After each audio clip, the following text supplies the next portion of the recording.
Good morning students. पिछले video में हमने प्रश्नावली पद्धति के अर्थ, उसकी परिभाषा, उसकी विशेषताओं, उसकी आवश्यक दशाओं के बारे में अध्ययन किया था। इस वीडियो में मैं प्रश्नावली पद्धति के प्रकार पर अपना प्रकाश डालना चाहूँगी। सामाजिक अनुसंधान में अनेक प्रकार की प्रश्नावलियों का प्रयोग किया जाता है।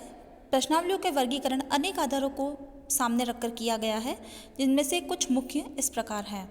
पहला है सूचनाओं के आधार पर प्रश्नावली का निर्माण। सूचनाओं के आधार पर प्रश्नावली के निर्माण को हम दो भागों में बांट सकते हैं। पहला तथ्य संबंधी प्रश्नावली और दूसरा मत एवं मनोवृत्ति संबंधी प्रश्नावली। पहला है तथ्य संबंधी प्रश्नावली। इस प्रकार की प्रश्नावली का प्रयोग सामाजिक तथ्यों की जानकारी प्राप्त करने के लिए किया जाता है। यानी कि किसी प्रकार के डेटा को अगर हम लेना चाहें तो इसे हम तथ्य संबंधी प्रश्नावली का निर्माण करेंगे। अतः इसमें उसी तथ्य जैसा कि परिवार से संबंधित सामाजिक आर्थिक स्थिति, समूह के सदस्यों के बारे में जानकारी आदि संबंधी तथ्यों को सम्मिलित किया जाता है, इसलिए इस प्रश्नावली का निर्माण किया जाता है। दूसरा है मत एवं मनोवृत्ति संबंधी प्रश्नावली। जब किसी प्रश्नावली का प्रयोग व्यक्तियों से किसी घटना, परिस्थिति या अन्य वस्तु से संबंधित मतों एवं मनोवृत्तियों यानी कि उसकी राय, व्यक्ति की राय जानने के लिए जब उसका प्रयोग किया जाता है तो उसे हम मत एवं मनोवृत्ति संबंधी प्रश्नावली कहते हैं। उदाहरण के लिए यदि किसी रेडियो या टेलीविज़न के प्रयोग या प्रोग्राम या परीक्षा की पद्धति के बारे में किसी व्यक्तियों की राय जानना, उनके बारे में उनका मत जानना के से संबंधित हम जब प्रश्नावली का निर्माण करते हैं तो उसे हम मत एवं मनोवृत्ति संबंधी प्रश्नावली कहते हैं। दूसरा है संरचना के आधार पर। संरचना पीवी यंग ने अपनी book scientific social service and research के अंदर प्रश्नावलियों को दो श्रेणियों में बांटा है। पहला है संरचित प्रश्नावली और दूसरी है असंरचित प्रश्नावली। संरचित प्रश्नावली उसे कहते हैं जिसकी रचना अध्ययन प्रारंभ करने से पूर्व ही उद्देश्य को सामने रखकर कर ली जाती है। इसमें पूर्व निश्चित और स्पष्ट प्रश्न होते हैं जिनका उत्तर सूचनादाता सुगमतापूर्वक दे सकते हैं। संरचित प्रश्नावली का प्रयोग सामान्यतः किसी पहलू के बारे में निश्चित सूचना प्राप्त करने के लिए ही किया जाता है। दूसरा है असंरचित प्रश्नावली। इस प्रकार की प्रश्नावली में पहले से ही प्रश्नों का निर्माण नहीं किया जाता है, अर्थात इसमें पूर्व संरचित एवं निश्चित प्रश्न नहीं होते हैं, अपितु उन विषयों या बिंदुओं का उल्लेख होता है जिनके बारे में सूचना एकत्रित करनी है। इसमें वास्तव के में प्रश्न नहीं लिखे जाते हैं। जिस तरह से जैसे कि एग्जाम्पल के लिए इंटरव्यू लिया जाता है और उसमें एक प्रश्न पूछ के बाद उससे संबंधित प्रश्न आगे से आगे निर्मित होते जाते हैं। अध्ययनकर्ता उसे आगे से आगे लिंक करता जाता है और उससे प्रश्न पूछता जाता है। तीसरा है प्रश्नों की प्रकृति के आधार पर। प्रश्नों की प्रकृति के आधार पर प्रश्नावली पद्धति को हम चार भागों में बांटते हैं। पहला है प्रतिबंधित प्रश्नावली।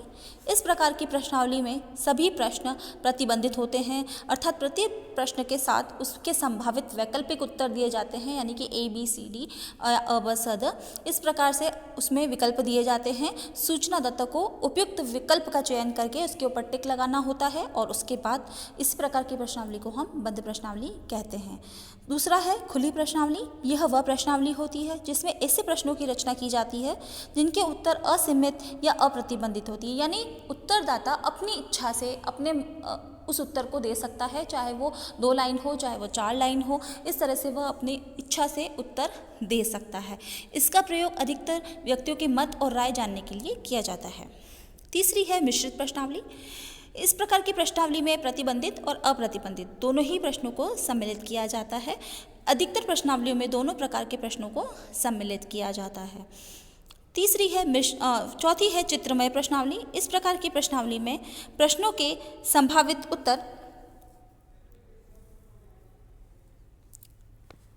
उत्तर चित्रों के द्वारा दिखाए जाते हैं। इस अर्थ में यह प्रतिबंधित प्रश्नावली का ही एक रूप होता है, क्योंकि इसमें भी उत्तर चित्रमय संकेतों से ही चुनने पड़ते हैं। अब है प्रश्नावली पद्धति के गुण। प्रश्नावली पद्धति के गुणों में हम निम्नलिखित गुणों को सम्मिलित करते हैं। प्रश्नावली पद्धति के द्वारा विस्तृत क्षेत्र का अध्ययन किया जा सकता है। बिखरे हुए सूचनादाता से सूचना एकत्रित करने के लिए यह सर्वोत्तम प्रविधि है। दूसरा, प्रश्नावली केवल विस्तृत क्षेत्र में बिखरे हुए सूचनादाताओं के अध्ययन में ही सहायक नहीं है, बल्कि यह आंकड़ों को शीघ्रतम प्राप्त करने में भी सहायक है। तीसरा है प्रमाणित एवं स्वतंत्र सूचनाएं। प्रश्नावली में क्योंकि अनुसंधानकर्ता सूचनादाता से डायरेक्ट संपर्क में नहीं होता है, इसलिए वह निसंकोच बिना किसी से प्रभावित हुए प्रश्नों के उत्तर दे सकता है। प्रश्नावली भरने की सुविधा, इसमें सूचनादाता को पर्याप्त समय मिल जाता है ताकि वह सोच समझकर आराम से विचार विमर्श कर प्रश्नावली भर सकता है। फिर है यह विधि जो है सरल है, इसकी पुनरावृत्ति संभव है, यह कम खर्चीली है, इसमें समय की बचत होती है और सरल सांख्यिकी विश्लेषण इसके अंतर्गत किया जा सकता है। प्रश्नावली विधियों की दोष, प्रत्येक प्रविधि के अगर गुण हैं तो उसके दोष भी होंगे जो कि निम्नलिखित हैं। प्रश्नावली पद्धति के द्वारा केवल शिक्षितों का अध्ययन संभव है, अशिक्षितों का अध्ययन इसके माध्यम से संभव नहीं है। सूक्ष्म एवं गहन अध्ययन असंभव, प्रश्नावली सूक्ष्म एवं गहन अध्ययन करने की इतनी उपयुक्त विधि नहीं है क्योंकि इसमें केवल सीमित प्रश्नों को ही सम्मिलित किया जाता है। कई बार इससे जो सूचनाएं प्राप्त होती है वो अपूर्ण होती है, प्रत्युत्तर की समस्या उसमें आती है। प्रश्नावली प्रयोग में सबसे बड़ी कठिनाई प्रत्युत्तर की समस्या है। अनेक सूचनादाता प्रश्नावलियों को वापस नहीं लौटाते जिससे कि निर्देशन प्रभावित होता है। अनुसंधान की सहायता का अभाव, प्रश्नावली भरते समय यदि सूचनादाता को किसी चीज़ की आवश्यकता होती है या किसी जानकारी की आवश्यकता होती है तो उसे उस समय नहीं मिल पाता है, इसलिए वह प्रश्नावली नहीं भर पाता है। कई बार अस्पष्ट लेख के कारण भी प्रश्नावली नहीं भरी जा सकती है।